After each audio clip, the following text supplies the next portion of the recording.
గారు, పర్వేజ్ గారు, మక్బూల్ గారు, మా తమ్ముడు రాజారాం యాదవ్ గారు, వెనకాల కూర్చున్న మా అలీ మస్కతి గారు, మా ఎంఎన్ శ్రీనివాసరావు గారు, అట్లాగే మరి మేజర్ గ్రామ పంచాయతీల సర్పంచ్లు కూడా ఇక్కడికి వచ్చినారు. సోదరుడు ధర్మతేజ గారు, మా బీర్కూర్ సర్పంచ్ గారు, మాధవరెడ్డి గారు, మరి గౌరవనీయులు సాయిరెడ్డి గారు, ఇంకా నేను ఎవరెవరి పేర్లు చెప్పలేదో వాళ్ళు జర మనసులనే తిట్టుకోండి, బయటకు తిట్టకండి అని కోరుతూ పేరు పేరున అందరికీ కూడా హృదయపూర్వకంగా నమస్కారం. మీ అందరికి కూడా ధన్యవాదాలు. సరిగ్గా 2 అవుతుంది, మీకు కూడా ఆకలి అవుతుంది నాకు తెలుసు. తిన్నారా లేదా? తినలే, మీటింగ్ అయినాకనా? మరి అందుకే ఎక్కువసేపు ఏం మీకు చెప్పేది ఏం లేదు, మీకు అన్ని విషయాలు తెలుసు. ఇక మీ బాన్స్వాడలా గులాబీ జెండా మీరు గతంలో ఎగిరేసినారు, గతంలో అక్కడ ఒక పెద్ద ఆయనని గెలిపించినారు. ఇక ఆయన పేరు మీకు తెలుసు, అన్నీ తెలుసు, నేను చెప్పాల్సిన అవసరం లేదు. సింపుల్గా చెప్పాలంటే గాచారం బాగలేకనే పోచారం వేరే దాయిలో పోయిండు, గంత ఏం లేదు. గాచారం బాగలేదు ఆయనకు. ఎవడన్నా తెలిసి మునిగే పడవ ఎక్కుతాడా? అసలు నాకు అర్థం కాదు. ఆ కాంగ్రెస్ అనేది ఉంటుందా? అసలు ఉండే పార్టీ గన్లో పోయి ఇక నేను మొదలు పుట్టుక కూడా నాది కాంగ్రెస్నే పుట్టినా అని చెప్పి డైలాగులు కొట్టి అందులో పడ్డాడు. పడి ఇవాళ గిలగిలా కొట్టుకునే పరిస్థితి. కుడితిలో పడ్డ ఎలక కదా కొట్టుకున్నట్టు ఇవాళ మింగలేక కక్కలేక ఈ వయస్సులో ఏం కర్మాది నాకు అర్థం కాదు. ఏ పార్టీలో ఉన్నారో కూడా చెప్పుకోలేని పరిస్థితి.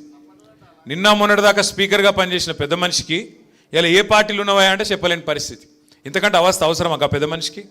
అందుకే నేను మీకు చెప్పేది ఒకటే, ఎలక్షన్ ఎప్పుడొచ్చినా, ఎలక్షన్ ఏ రోజు వచ్చినా పోచారం శ్రీనివాసరెడ్డి గారిని ఓడగొట్టడమే లక్ష్యంగా మనం పనిచేద్దాం.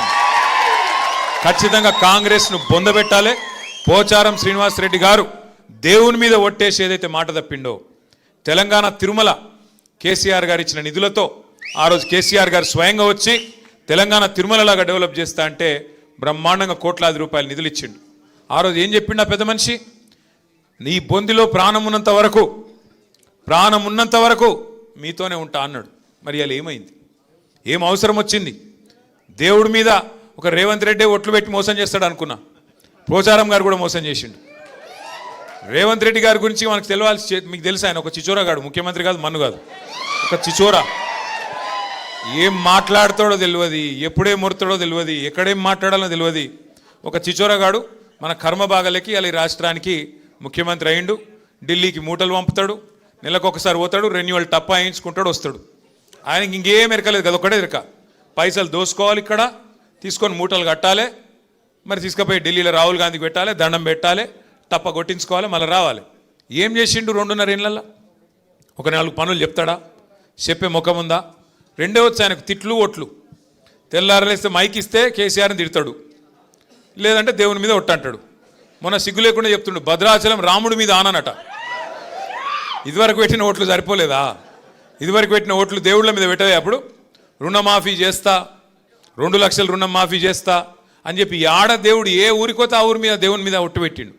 భద్రాచలం పోతే రాముని మీద ఒట్టు, యాదగిరిగుట్ట పోతే లక్ష్మీనరసింహస్వామి మీద ఒట్టు, అటు మన ఆలంపూర్ పోతే జోగులాంబ మీద ఒట్టు. ఇప్పుడు దేవుళ్ళందరూ తలకాయ పట్టుకున్నారట, వీడెక్కడ దొరికిండ్రా మాకు మాయమడబడ్డాడని. అంటే మాటలు కోటలు దాటుతున్నాయి కానీ పనులు మాత్రం చేతులు దాటుతలేవు. ఇవాళ కోట చేతులు కూడా దాటుతలేవు, కడప దాటుతలేవు. అంటే వాస్తవం ఏంది అంటే ఈ 2.5 ఏళ్లలో ఏం జరిగింది అంటే, వాస్తవం కేసీఆర్ గారి ప్రభుత్వంలో రైతుకు కడుపుల చల్లగదలకుండా అన్నీ మీరు ఎక్కడున్నోళ్ళకి అక్కడికే వచ్చేది. యూరియా అది ఇది కాదు, ఒక యూరియా మాట్లాడుకుందాం పట్టు. ఎట్లుండే యూరియా కేసీఆర్ ఉన్నప్పుడు? ఆటో అన్నకో ఆటో తమ్ముడికో ఫోన్ కొడితే పొలం కాడికి యూరియా వస్తుంది, కరెక్ట్ అని చెప్పేది కాదా? ఇవాళ ఏంది పరిస్థితి? షాపుల ముంగట మళ్ళీ బాగుందా లైన్లు? యాపులు బాగున్నాయా? షాపులలో ఉన్నాయా యూరియాలు? ఇప్పుడు యాప్ పెట్టినరు, యాప్లో యూరియా ఎట్లా దొరుకుతుంది? షాపులు ఉంటేనే కదా. షాపులనే లేకపోయా, షాపులు ఎక్కడ లైన్లు కనబడతాయేమో అని చెప్పి యాప్ అని డ్రామా. లేదాడ యూరియా లేదు, యూరియా తెచ్చే తెలివి లేదు, రైతు బంద్ చేసే ముఖం లేదు. కరెంట్ చక్కగా వస్తుందా? ఎన్నిసార్లు కట్ అవుతుంది రోజుకు? మళ్ళీ మోటార్లు కాలడు షురు అయిందా లేదా? మోటార్లు కాలుతున్నాయా? ఆఖరికి ధాన్యం అమ్ముకుందామంటే సంచులు దొరుకుతున్నాయా? సుతిలన్నీ ఇస్తుండ వాడు, కనీసం సంచులన్నీ ఢిల్లీకి పంపుతుండదు. మనకెరికే బిజీగా ఉన్నాడు, ఢిల్లీకి పంపుట్లా సంచులు దొరకాయి. ఈడ సుతులు కూడా ఇస్తలేడు కనీసం. రైతు బంధు 4 సార్లు ఎగ్గొట్టిండు, యాదుకున్నదా లేదా? అది కూడా మర్చిపోయారా? మరి ఇవన్నీ మర్చిపోయి మళ్ళీ